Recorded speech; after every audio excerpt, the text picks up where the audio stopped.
Hello, good morning, good afternoon, good evening, and good night, and welcome to another edition of my little video series talking about the solo career of Peter Hammill. So I've been really looking forward to doing this video. I'll be talking about, of course, the K Group, the early 80s period. So the K Group, of course, comprises of 2 studio albums and 1 live album. They are Enter K, Patience, and The Margin. And seeing as how we are talking about the K Group, it cannot go unmentioned. There's a fantastic release fresh off the presses. We have the K-Box. This is a very, very highly recommended package if you're a fan. Even if you're a newcomer, I feel the K Group is actually a really good place to start if you're not familiar with Hammill's solo career. But this is really, really nice. With the K-Box we get both studio albums plus The Margin and The Margin Plus, the extra bonus tracks there. And we got a whole slew of bonus material as well. We have some B-sides, some unused tracks, some unheard tracks. And it's got a great booklet that comes with it as well. Lots of cool pictures and comments from the band. So yeah, if you're a fan, you gotta check out the K-Box. Very, very highly recommended. So yeah, the K Group itself, I believe it was formed in 1981 as a way to tour some of the material that Hammill had released on his earlier solo albums, like A Black Box and Sitting Targets. You know, it's fair to say, you know, after the demise of Van der Graaf Generator, Hammill was slowly kind of, you know, working his way up album by album towards more of a raw sort of, you know, a raw, straight-ahead rock sound. Albeit with all the applicable quirks that Peter Hammill brings to the table. But you can say he's definitely moving towards a band direction in any case. And that's particularly evident with Sitting Targets. And, you know, up until this point, Hamill's solo live performances would typically just be him at the piano or with a guitar. Piano and guitar, I should say. But he would occasionally have collaborators, like David Jackson would add some flutes and sax. Graham Smith had done some violin work with him. But up until this point, he'd never really had a band. So the K Group was formed as a means to tour some of the material that he had been putting together. So the band itself, of course, includes Peter Hammill on piano, guitar, and obviously vocals. We also have Guy Evans on drums, returning from Van der Graaf. Also returning from Van der Graaf, we have Nick Potter on bass. And joining the ranks, we have John Ellis as well on lead guitar. So this is notable. This is really the first time that Hammill had worked with a lead guitar player, really, at least in, you know, a recording and live performance kind of context. So he assembled the musicians, and he had what, in Hammill's words, he called a proper beat group for the first time. The only time that he was in a beat group. I'm not sure exactly what he means by that. It's a terminology that's somehow has gotten lost on the generations for me. But so the band was formed originally, I think, as just a means to tour Sitting Targets material. However, it proved to be a very viable recording unit as well, and that's why we get the great studio albums that we have. So let's talk about the first K Group album. This is, of course, Enter K, released in 1981. Now this is a very, very good album, and a huge, huge difference, I would say. Again, when I collected the albums, I pretty well did it all in order. And I'd heard a lot about the K Group, and I was kind of, you know, I was shocked. I mean, to be honest, my first impressions of this, I was kind of a little bit let down, because I really enjoyed the more extreme end of things, like you know, stuff on A Black Box or PH7, and you can see how Sitting Targets is kind of the bridge to get from the crazy stuff over to the more straight ahead stuff. But ultimately, you know, the album won me over. I mean, with Peter Hammill, it's always about the songs first and foremost, and it's just a collection of very, very good songs. Once again, that's kind of a common theme with Hammill's albums, but it's very different. I mean, obviously we have the straight-ahead band format rather than just the solo format with, you know, the added embellishments and that. I forget where I was going with that. It's a straight-ahead band format. I think that's what it was a lot of people tend to think of this as sounding a bit like Van der Graaf. Obviously we have Guy Evans on the drums, we have Nick Potter on the bass, but I think this is much more streamlined and much more polished than Van der Graaf. The studio versions are, anyways. But then Van der Graaf has some polished studio albums as well. Still Life, for example, has got a very, very nice production. But in any case, I don't really see a Van der Graaf similarity with this. But we do see a very diverse collection, and it shows off, how what a range the band had musically. So we get a couple of great rock songs on here, a couple of classic Peter Hammill piano pieces, very, very nice. We have a very experimental song, which I was quite delighted to hear when I first heard it in my youth, or my youth, if you like. Just getting silly now. And of course we also have what I would consider to be a pseudo-epic towards the end of the album as well. So yeah, let's break it down track by track. The album opens with Paradox Drive, and it's one of those kind of it's a strange way to start the album. It's very, very bouncy and very, very optimistic. Right off the bat, that super happy guitar line, doom, doom, doom, doom, doom, doom, doom, and really funky bass line that's happening by Nick Potter there as well underneath. But it's almost too joyous and innocent at first. As the song progresses along, the chords start to get a little bit more mysterious and a little bit more meandering isn't the word, but it's almost like a searching kind of vibe that I get from it. I'm not really too sure. But it's a great song, great lyrics. Kind of talking about sleep cycles and stuff. I believe that's what it's talking about. But yeah, it's just a great track. But particularly like the end of the song as well, with the EBOs, courtesy of John Ellis, kind of going up and down. Almost sounds like a synthesizer, but it is in fact a guitar.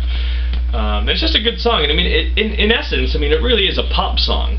It's got, it has the aggressive vocals in that, but it's structured in a very, straightforward but skillfully so way. And yeah, just a good track. Track 2 is The Unconscious Life. This is the first of the piano pieces on the album. And this is quite a popular song, I do believe. It's been performed live by Hammill many times since the album's release, and just a really good song. Kind of carries on the theme of Paradox Drive, but goes deeper into it, and kind of analyzing just how much control we have over our consciousness and subconscious and whatnot, and all the layers of the mind, which is great subject matter for a song. But that's kind of what Hammill does. He's very good at picking great subject matter. And it's a great track. We also have some guest contributions from David Jackson right towards the bridge there. It's almost kind of another sort of false start where you hear the piano and it doesn't feel like it's going to be a proper band song. But once that bridge hits and we get the sax going on there, it is indeed a band piece. And yeah, just a good song. Track 3 of side 1. This is the experimental number on the album, Accidents. This is one of my favorites on the album. I've always been a fan of the weirder stuff, the sonic noise experiments and whatnot. And this is an interesting track because the backing track, all the crazy noise, is recorded at Sofa Sound, the home studio, and then brought into, was it Trident Studios this was recorded? I believe so. I should know. I've got the K-Box. But the original backing track was recorded at the home studio, brought to the main studio where the band was, and then they all kind of contributed to it afterwards. And it's quite remarkable when you think that it's all just the crazy noise of Hammill's experimentation, and with Guy Evans' straight-ahead drum beat and the way that the bass line goes along. I mean, it does give it form. There's more of a form to it than obviously than what it sounded like at first. But it's a really good piece. I particularly like it's kind of like towards the middle of the song, not quite the middle of the song, but we get that sort of like a chainsaw sound that comes into the stereo space, and the whole song kind of like falls apart. Like it feels like it's gonna collapse in on itself, and then that big synthesizer line comes in, corresponding perfectly with the Guy Evans beat, and it all comes right back. It's really good. The end has got a very triumphant sort of sound to it, I think, and as such, it's one of my favorites on the album. We get to track 4, closing out the first side. We have The Great Experiment, and this is another one of the straight-ahead rock songs. I mean, the rock songs of the K group I've heard described as new wave or post-punk or whatever the heck you want to call it, but definitely not a Van der Graaf type thing. The Great Experiment's nothing like Van der Graaf. but it's really, really good. It's a piano-led piece. I forget why I compared it to Van der Graaf there. I feel that there was a motive there, but it's like lots of things that drifts out of my brain in the moment. I don't know. I'm not really sure what to say about The Great Experiment. I really, really like it. One part I've always enjoyed was at the end of the reel now, just the way that line is sung, I think is really good. But it's got a great energy. The treading water part is really, really cool, and that almost reminds me a little bit of Faculty X, just those intervals he's playing on the piano there. But it's just a very energetic, fantastic tune. I definitely like it more than Paradox Drive. I think it's got an edge on that one. Anyway, at this point we flip the album over. We get to side 2, which opens with Don't Tell Me. This is the second piano piece of the album, and this is a very, very good song. One of the lost love songs, I suppose, and it's got a very dark sort of chamber music feel, but it's gothic as well. Just the melancholy of that piano line is so effective, and it's so theatrical without being overtly dramatic. I think that's an interesting way of putting it.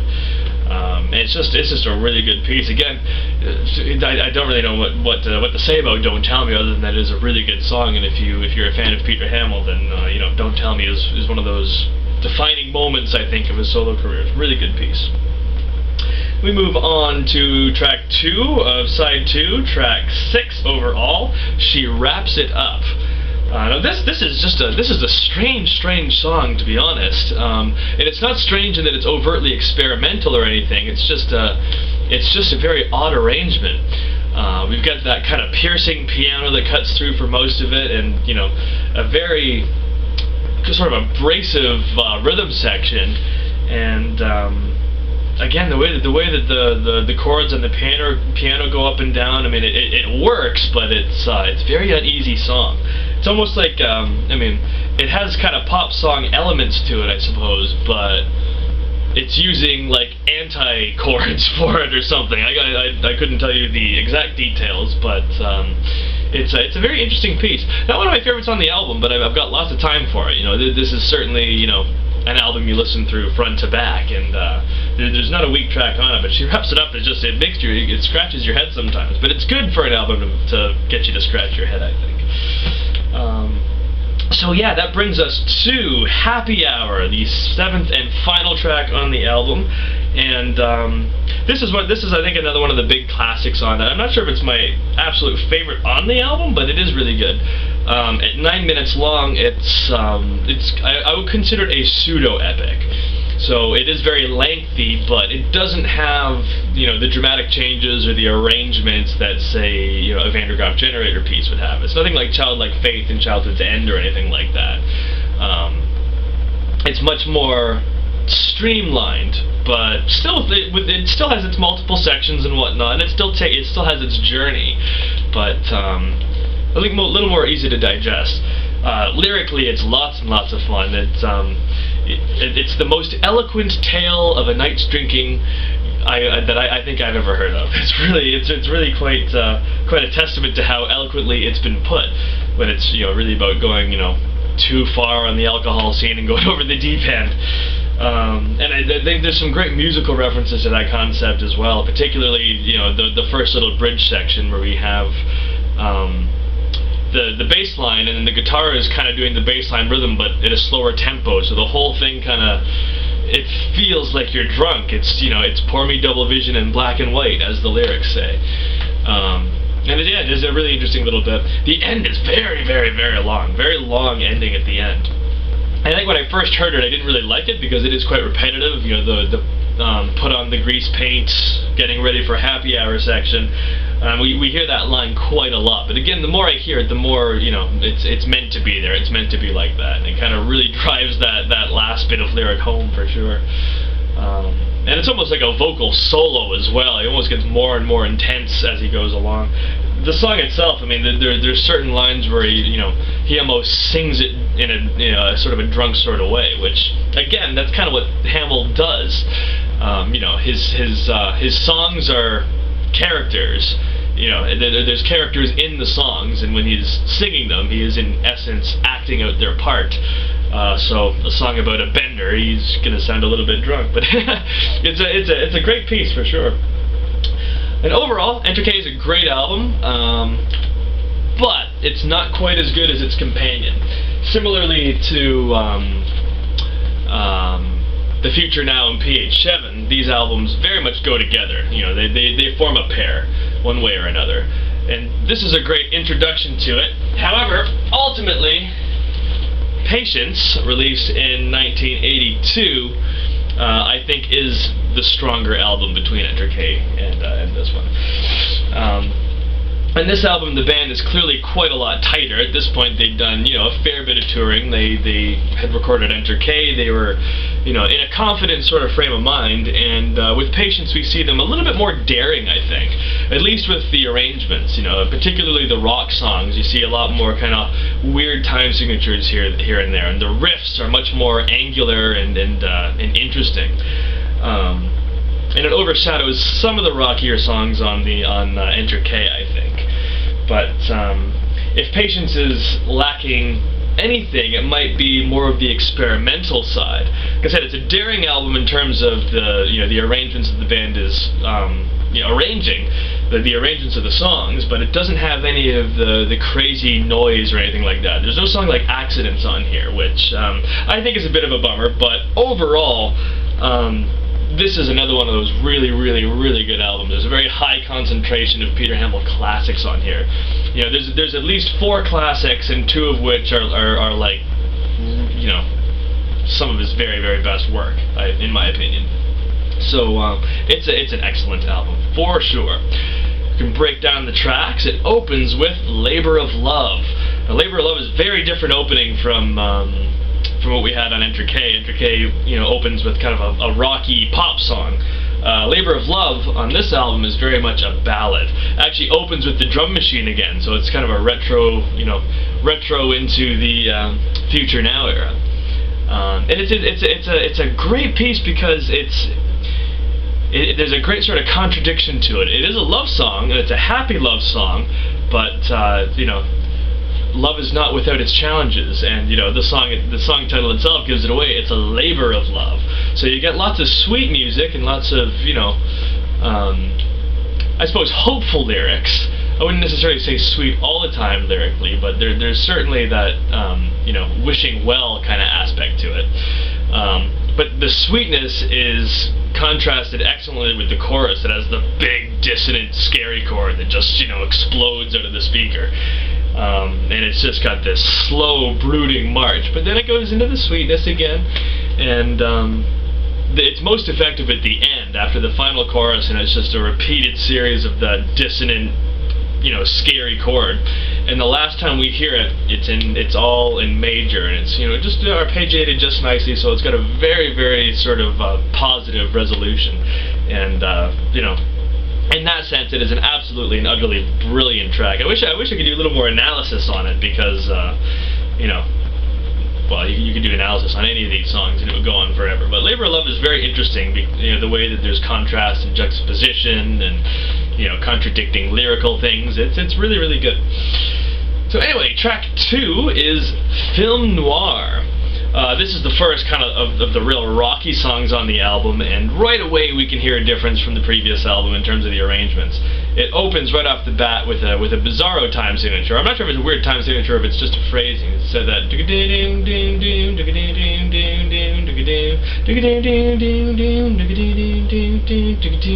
in 12. Oh, it's in 5 actually. It's 10, but you can break it down into 5, I think. Yeah, so right off the bat, we've got some more complex, almost proggy arrangements. Again, nothing like Van der Graaf Generator. This is still, you know, it's a thing of the 80s. It's not, you know, swallowed up in synthesizers and bad drum production, but there's a stylistic 80s thing to a lot of the tracks on here. But Film Noir is very, very good.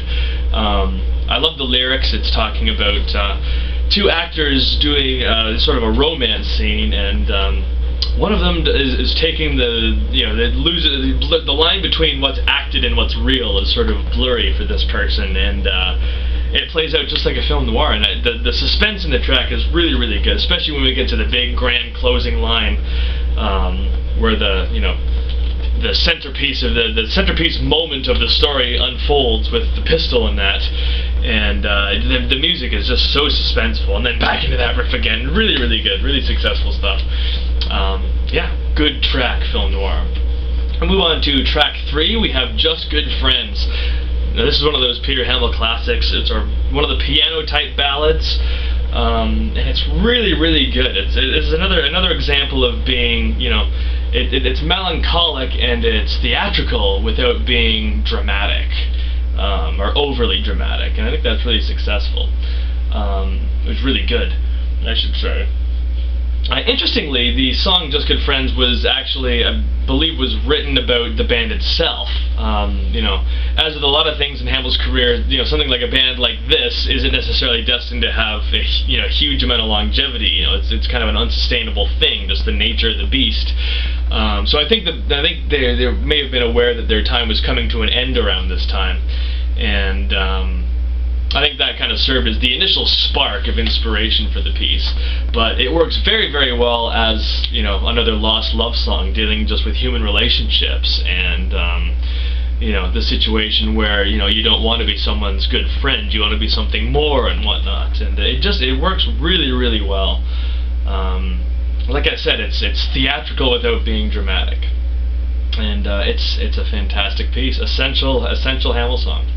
Move on to track 4, closing side 1. We have Jeunesse Dorée, and this is another one of the Rocky songs, and it's an out-and-out classic. I think this might be my favorite of the Rocky songs. Just a bizarre riff, very syncopated and very angular. And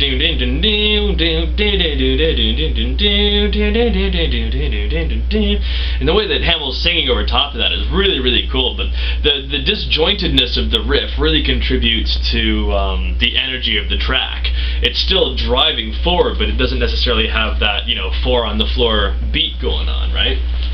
And again, we hear some of those stylistic 80s traits, especially when we get into the chorus there, and the vocal delivery on this song is absolutely and utterly fantastic as well, particularly in the chorus with Jeunesse Dorée gilding the lily of pleasure. Just an epic wail there, especially towards the end when he holds that note, holds it so long, and then we end up with cut, and that's the end of the first side. Great song. I'm a big fan of Jeunesse Dorée. So we flip the album over, and we get another absolutely essential Peter Hammill song. Opening side 2, we have Train Time. Now this is one of those great moments of suspense, not just on the album, but in his whole career. Very simple song, really, just kind of a repeated stanza on the piano with a chorus and a breakdown. But just that rhythm of dun dun dun dun dun dun dun dun dun dun dun dun dun dun dun, and it just slowly builds and builds and builds. But it's not, in a pretentious way. I mean, some bands would do a thing like that, and it would take 15 minutes for the thing to build up. This Train Time is still only about a 4-minute song, I think, but it does everything it needs to.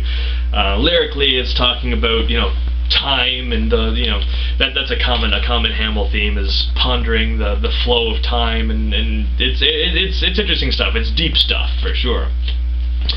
And the end, it's so sweeping, the chorus and whatnot. There's loads and loads of really good versions of this as well. Whether it be live with the K Group or just Hammill solo. There's a really good version you can see on YouTube of him performing it with an orchestra. If you just search Peter Hammill Train Time Orchestra, I believe it's in Lille, France. I hope I'm pronouncing that correctly. But with the full orchestra, Train Time is bloody intense. And it's a song that's appropriate to have that too, for sure. Anyway, moving on to track 2 of side 2, track 6 overall, we have Now More Than Ever.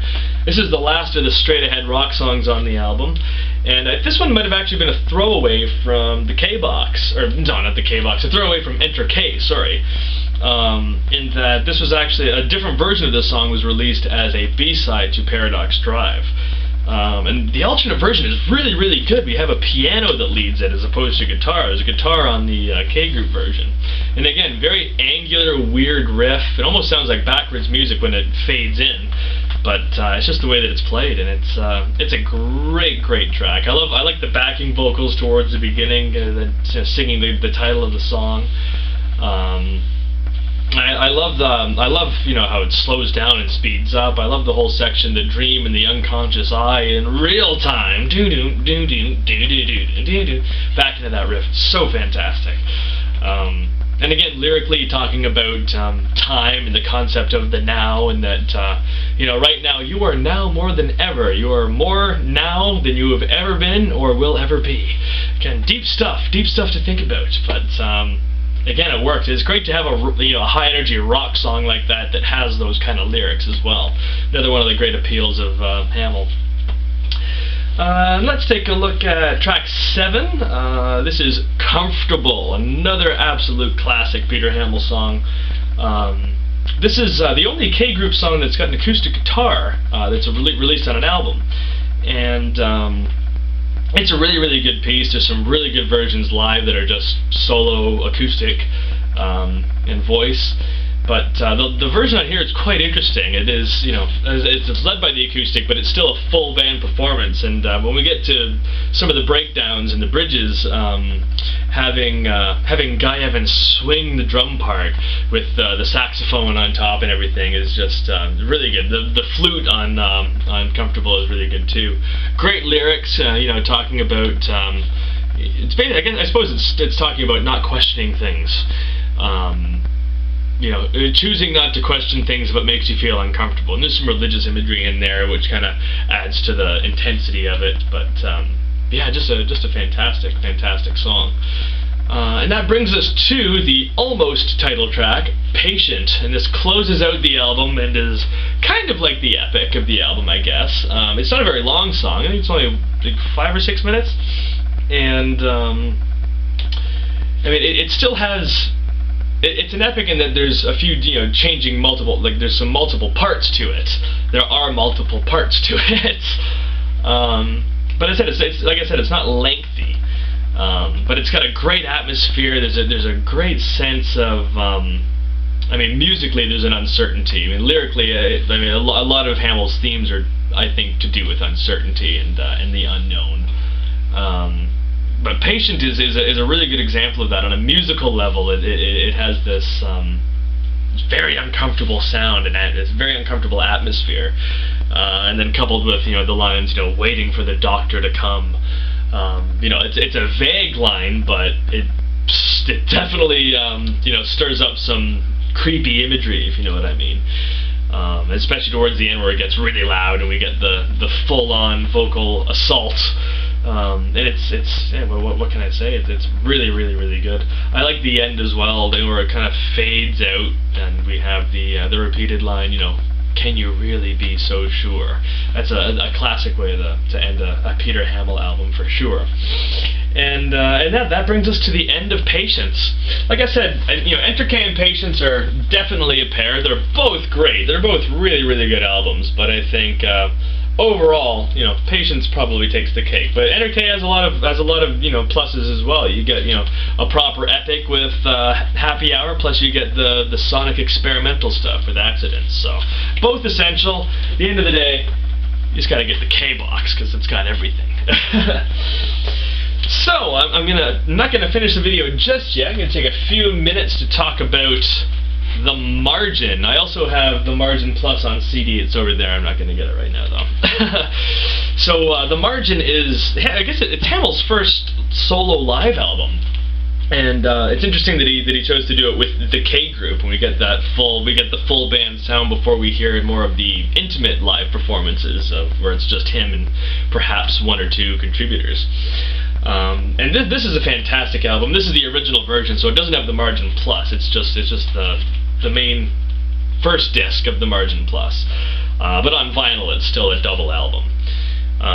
And what's notable about this one is the fantastic versions we get of some of the older solo material, stuff from the Future Now, PH7, and the Black Box. In fact, there's very little from the actual K Group albums on here. And I can see why that makes sense. They just released those albums. If you're going to release a live album, might as well have, different songs on it. And there's actually nothing from Enter K on the original Margin. The Margin Plus, of course, does correct that. But yeah, it's really cool. It's very interesting as well because the main feature, the Margin itself, not Plus, all the audience sounds are taken away, and I think it's just like the straight up soundboard recording. So what you hear on the album is exclusively what you heard on stage. And when I first heard it, I thought it's almost got a very sterilized sound to it, but it's still really good. I mean, it's sterile. It's not high-end production value, but you can hear every detail one way or another. So in that regard, it's really, really good, and you can still get the energy and vibe of the live performance. You can tell that the musicians are into it for sure. I'm not going to talk too long about it, but there's some really, really cool stuff. The great version of The Future Now, I would say the definitive version of The Future Now is on this one. Much better than the album version. Great version of Portin' Down. I'm always torn between that because I love this version, and the wildness of the vocal performances on all the songs on here is, hearing Hamill's voice live is a very different thing from hearing the studio. He's really going for it live. And he's always really going for it live. Doesn't matter if it's on the K group or if you're going to see him, in 2018 or 2019. Don't even know what year it is. Anyway, yeah, Portin' Down. The version on here is really good, but the studio version is still really good as well. I've got trouble with that. Excellent version of Stranger Still, but there's lots of versions of Stranger Still, and they're all awesome. So there you go. This has got Sign on it from Sitting Targets. I think this is my favorite version of Sign. I love the K group versions of Sign because it's much looser. The original version, quite rigid and very tightly arranged, but the band really jam it out and they extend it, and you can hear them just vibing on a groove for a little bit, and it's really, really different take on it, but still the same fantastic song. And then we have the Jargon King. Who'd have thunk you get a live version of the Jargon King? This is a really cool. It's really led by Guy Evans and his electronic pads, but the whole band is kind of contributing noises and insanity, and yeah, it is really definitely worth hearing. I think I prefer the original Jargon King from a black box, but love the version on here, obviously. This got a good version of The Second Hand from The Future Now. We have Empress's Clothes, good song. The Sphinx in the Face. The Sphinx in the Face is really, really cool on here. So that's kind of a Van der Graaf cover, and seeing as how live it really is kind of the Van der Graaf lineup, but with John Ellis instead of Graham Smith and no Charles Dickey. But even live, this is very different from Van der Graaf. I think some people say that they compare the K group with Van der Graaf, and there's obvious reason for that. Like I said, most of the band is Van der Graaf, but I think it's a very different beast, in my opinion. It's much more polished. Even the crazy stuff is more polished, like a Jargon King, for example. But yeah, great version of Sphinx in the Face. We also get Labor of Love from Patience. Good version of that. Good to hear a different version of that. The version of Sitting Targets on here is absolutely phenomenal. We really hear the raw energy of it. And yeah, you can't beat that. Live version of Sitting Targets is just killer. Again, the intensity of Hamill's voice live can never be underestimated for sure. Get a live version of Patient, really, really good. And of course, the centerpiece for me is the live version of Flight. We do get Flight from a black box on here, and it is fantastic.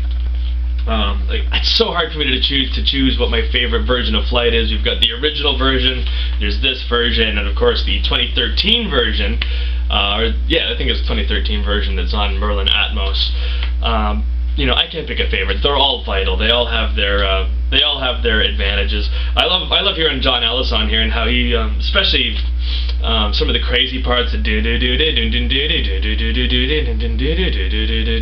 great to hear that clean guitar for that part.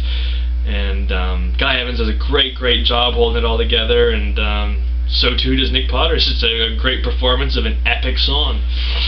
And of course, we also have the Margin Plus. which is a bit different. This is a bit more demo version-y. It sounds kind of like a bootleg.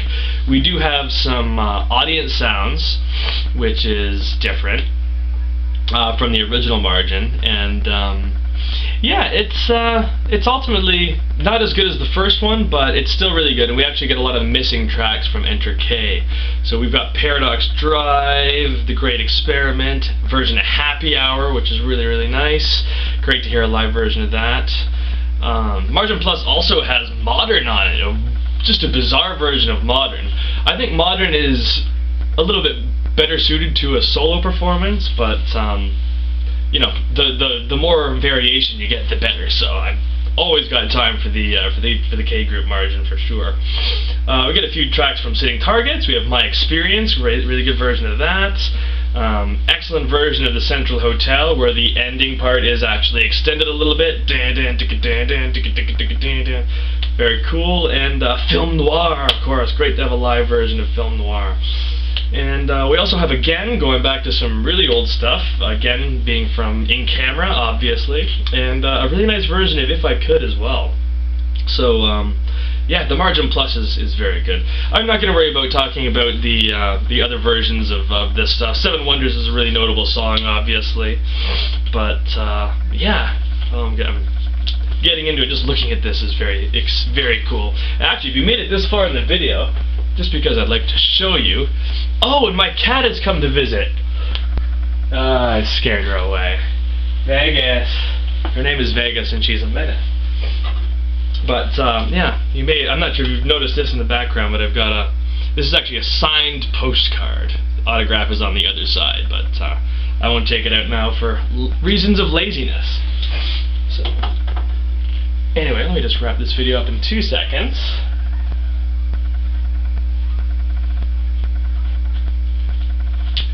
Here she is. It's Vegas the kitty, and she is going to bid you adieu with me. So, thank you very much for tuning in to my Peter Hammill chat, talking about the K group. Stay tuned for the next episode, which I'll be talking about the synthesizer area, the computer-based area. So that'll be Skin, and Close as This, In a Foreign Town, and Out of Water. So, yes, once again, thank you very much for hanging out and listening to this rambling nonsense. Don't forget to like, subscribe, comment, whatever, and you will see me in the future. Thank you very much, everybody. Bye-bye.